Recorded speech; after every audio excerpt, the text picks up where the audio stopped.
Hello guys, നമുക്കിന്നൊരു bread കൊണ്ടുപോയിട്ട് ഉണ്ടാക്കാം. ബ്രെഡും കസ്റ്റേർഡ് പൗഡറും ചേർത്തായിട്ട് ബ്രെഡ് കസ്റ്റേർഡ് പുഡിങ്.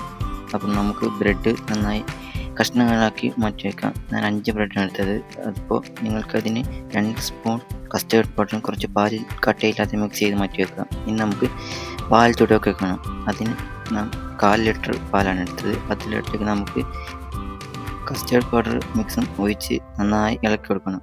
കൈവിടാതെ ഇളക്കിയാൽ നമുക്ക് അടിപിടിക്കാതെ പാടയില്ലാതെയും കിട്ടും. അതിൽ കുറച്ച് മധുരത്തിനാവശ്യമായ പഞ്ചസാര ചേർത്ത് നന്നായി മിക്സ് ചെയ്ത് അത് മാറ്റി വെക്കാം. ഇനി കുറച്ച് നട്ട്സുകൾ വേണം. ബദാമും അണ്ടിപ്പരിപ്പുമാണ് ഞാൻ എടുത്തിട്ടുള്ളത്. അത് നന്നായി കഷ്ണങ്ങളാക്കിയതിന് ശേഷം നമുക്ക് ഈ ബ്രെഡ് ലെയറായി നമുക്ക് വയ്ക്കാം. ആദ്യം ബ്രെഡ് കഷ്ണങ്ങളും വെച്ചതിന് ശേഷം നമ്മുടെ പാൽ കസ്റ്റേർഡ് മിക്സും ചേർത്ത് ലെവലാക്കിയതിന് ശേഷം നമ്മൾ അതിന് മേലെ നട്ട്സും ചേർത്ത് 3 ലെയറായിട്ടാണ് ഞാൻ ഇതിലോട്ട് ചേർക്കുന്നത്. അങ്ങനെ എല്ലാ ലെയറും ചേർത്തതിന് ലാസ്റ്റ് നമ്മൾ ലെവലാക്കിയ ശേഷം നമ്മൾ അതിലോട്ടേക്കും നട്ട്സൊക്കെ ചേർത്ത് നമ്മൾ റെഡിയാക്കി വെച്ചിട്ടുണ്ട്. ഇനി നമുക്കിത് നേരെ ഫ്രിഡ്ജിലോട്ട് വെച്ച് തണുപ്പിച്ചെടുക്കണം. നല്ല തണുത്താൽ നല്ല ടേസ്റ്റാണ്. അങ്ങനെ നമ്മൾ ബ്രെഡ് കസ്റ്റേർഡ് പുഡിങ് റെഡി ആയിട്ടുണ്ട്. ഇനി നമുക്കൊന്ന് ടേസ്റ്റ് ചെയ്ത് നോക്കണം. അടിപൊളി ഐറ്റമാണിത്.